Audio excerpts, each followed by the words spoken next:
Good morning, सुप्रभात, केम छो, सलाम। उम्मीद आप सब लोग बेहतर होंगे, अपना ध्यान रख रहे होंगे। आप में से कई लोग बोलते हैं कि सर हम जो है, जो भी हमारा टारगेट है, लक्ष्य है, गोल है, चाहे नीट का एग्ज़ाम हो, चाहे आईआईटी का एग्ज़ाम हो, चाहे यूपीएससी का एग्ज़ाम हो, जो भी हमारे गोल है लाइफ में, हम कोशिश शुरू करते हैं करने की। हम मतलब ट्राई करते हैं कि हमें अच्छा करना है, लेकिन हम 15 दिन के अंदर, 1 महीने के अंदर डीमोटिवेट हो जाते हैं।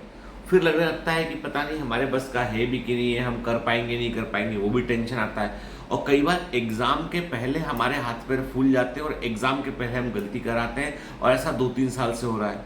ठीक है, ये कई बार हमको साल भर में ऐसा लगता रहता है कि हम शुरू तो कर दिए पर हमारे अंदर शायद उतनी कैपेबिलिटी नहीं है। अब मैं आपको बहुत पते की बात बताता हूँ आपको मैं, कि दरअसल क्या होता है बेटा, हम सब लोगों का एक ट्रिगर पॉइंट होता है। ट्रिगर पॉइंट मतलब कि जहां से हम जो है अपने आप को लॉन्च कर सकते हैं। ठीक है, हर व्यक्ति में बारूद है, हर व्यक्ति एक आग का गोला है, लेकिन वो आग को इग्नाइट कब करना है, कब चालू करना है, ये बहुत जरूरी बात है। ठीक है, मतलब मैं ऐसा मानकर चलता हूं कि कोई भी व्यक्ति असफल नहीं हो सकता है यदि वो अपने अंदर की आग को पहचान ले। ठीक है, जैसे एक किस्सा मैं कहीं पढ़ रहा था बुक में, तो उसमें ये था कि एक सेल्समैन था अमेरिका के अंदर।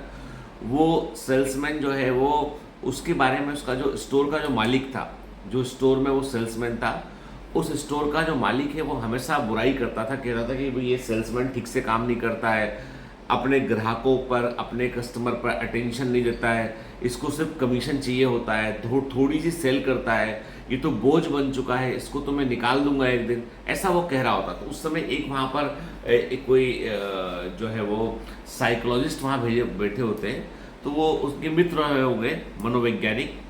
तो वो साइकोलॉजिस्ट बोलते हैं कि तुम ऐसा मत करो, उसको निकालो मत। तो हो सकता है कि उसके अंदर बहुत सारी कैपेबिलिटी हो, लेकिन उसके अंदर वो आग, जो फायर होती ना, किसी चीज को करने के लिए अंदर से आग चाहिए होती, वो उसके अंदर शायद ना हो। तो एक बार कोशिश करो, शायद उसकी आग चालू हो जाए, तुम उसको इग्नाइट कर लो, उसके मेंटल ब्लॉक को तुम क्रॉस करवा दो। दिमाग में एक ब्लॉक होता है जिसके आगे हम जाना नहीं चाहते, उस मेंटल ब्लॉक को तुम क्रॉस करा दो, शायद अच्छा कर ले वो। वैसे अमेरिका में लोग कम मिलते हैं, तुम उसको हटा दोगे, दूसरा ढूंढने में तुमको टाइम लगेगा।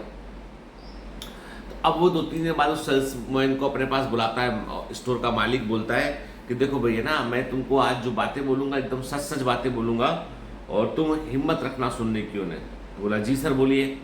बोला मैंने आज तक लाइफ में तुमसे घटिया सेल्समैन नहीं देखा मैंने, जिसको जो है कस्टमर से जो सीधे मुंह बात नहीं करता है, जिसको सिर्फ कमीशन चाहिए होता है, कोई सेल करे बीच में आके अपना कमीशन ले लो, और तुम्हें स्टोर से कोई मतलब नहीं है, तुम जो है वो अपनी दुनिया में हो, तुम जो है वो, तुम्हारे अंदर जो है वो इम्प्रूवमेंट की गुंजाइश मेरे को ना के बराबर लगती है। हालांकि तुम होनहार हो, पढ़े लिखे हो, लेकिन पता नहीं तुम क्यों गवारों जैसा व्यवहार करते हो। इतना सुन के सेल्समैन गुस्सा आ जाता है एकदम, बोलता है क्या समझ रखा है मेरे को आपने, आप ऐसा गंदा गंदा बोलोगे मैं सुनूंगा क्या, भाड़ में गई तुम्हारी नौकरी, मैं जा रहा हूँ छोड़ के, है ना, आगे से ऐसे बात मत करना मुझसे। वो गुस्सा आ जाता है, तो मालिक उसके कंधे पे हाथ रख के बोलता है बस, मैं चाह रहा था कि जो गुस्सा तुम्हारे अंदर अभी है ना, इस गुस्से को से तुम अपने अंदर की आग को जलाओ, और तुम जो है वो डिसाइड कर लो कि एक दिन इस स्टोर का सबसे बेस्ट सेल्समैन का अवार्ड मुझे मिलना चाहिए, एक दिन मेरी मिसालें सारे सेल्समैन को दी जाना चाहिए। तुम कर पाओगे ये? बोलता है कि आप देखना मैं आपको करके क्या दिखाता हूँ, है ना, आपने मेरा बहुत अपमान किया है। चला जाता हूँ, और 6 महीने के बाद वो कहते हैं कि साहब स्टोर का सबसे बेस्ट सेल्समैन वही आदमी होता है। मालिक उसकी तारीफ करते नहीं थकता कि भाई कोई आदमी आता है, उसको इतने अच्छे अटेंड करता है, खूब सारा सामान बेच देता है, अच्छा कमीशन कमाता है, सब कुछ।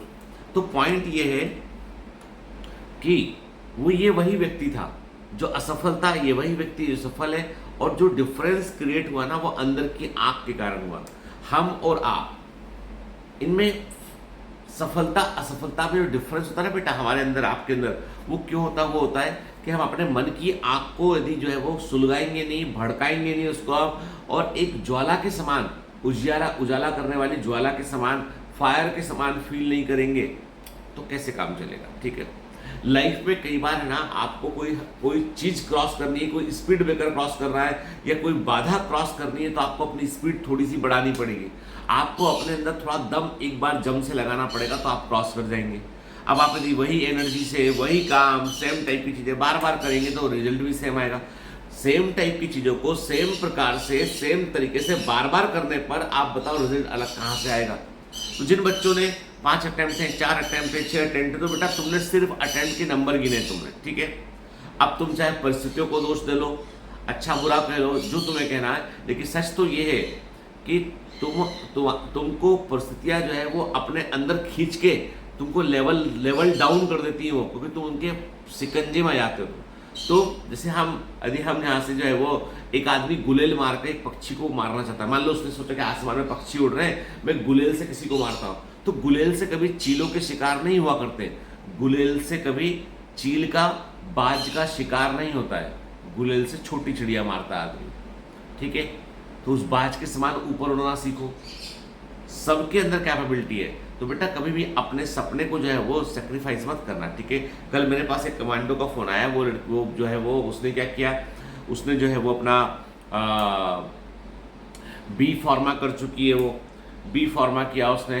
बी फार्मा करने के बाद उसने अपने गांव के अंदर, बहुत इंटीरियर विलेज के अंदर उसने अपना मेडिकल स्टोर खोला हुआ है, वहीं पे पैथोलॉजी बना रखी है उसने। तो ब्लड सैंपल लेती है, शहर में लेबोरेटरी में चेक करने भेजती है, लोगों को जिनको दवाओं की जरूरत होती है दवाएं देती है। हालांकि वो डॉक्टर नहीं है, फार्मासिस्ट है, लेकिन उसने बहुत कुछ सीखा है, तो वो लोगों का इलाज भी करती है वहाँ पर। तो उसका फ़ोन था कि सर मेरी उम्र 29 साल है सर, मैं अब MBBS करना चाहती हूँ, मैं चाहती हूँ मुझे MBBS करना, और मेरे नंबर जो है 500 से ऊपर नंबर इस बार आ रहे हैं, तो मैं एक अटैम्प्ट दूँ या नहीं दूँ। मैंने कहा बेटा जरूर अटेम्प्ट देना चाहिए, तुम जैसे बच्चे ही तो जो है वो गांव के अंदर मेडिकल फैसिलिटी को इम्प्रूव करेंगे। तुम अटेम्प्ट दोगी, MBBS अकेले का लक्ष्य रखो, अटेम्प्ट दोगी और अपना छोटा सा जो क्लिनिक है, तो जो तुम्हारा फार्मेसी है, जो तुम्हारा पैथोलॉजी है, उसके बाजू में एक क्लिनिक और खुल जाएगा। गांव के लोगों की बहुत मदद होगी, वो किसी इंटीरियर विलेज में रहती है।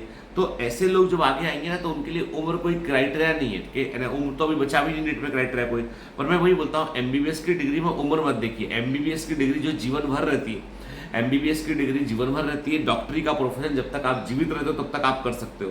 तो medical is one of the best profession, जो जिसमें कभी आदमी रिटायर नहीं होता है, ठीक है। तो इसलिए उम्र उसके लिए बाधा नहीं है, पर ऐसा जज्बा, ऐसा जुनून जो है जरूरी है बेटा, ठीक है। याद रखिए फिजिक्स बहुत इंपॉर्टेंट है यदि आप एग्जाम निकालना चाहते हैं। मैं कल के लाइव सेशन में मैंने बताया कि सक्सेस का फाउंडेशन है बायोलॉजी, जो नींव है बायोलॉजी है।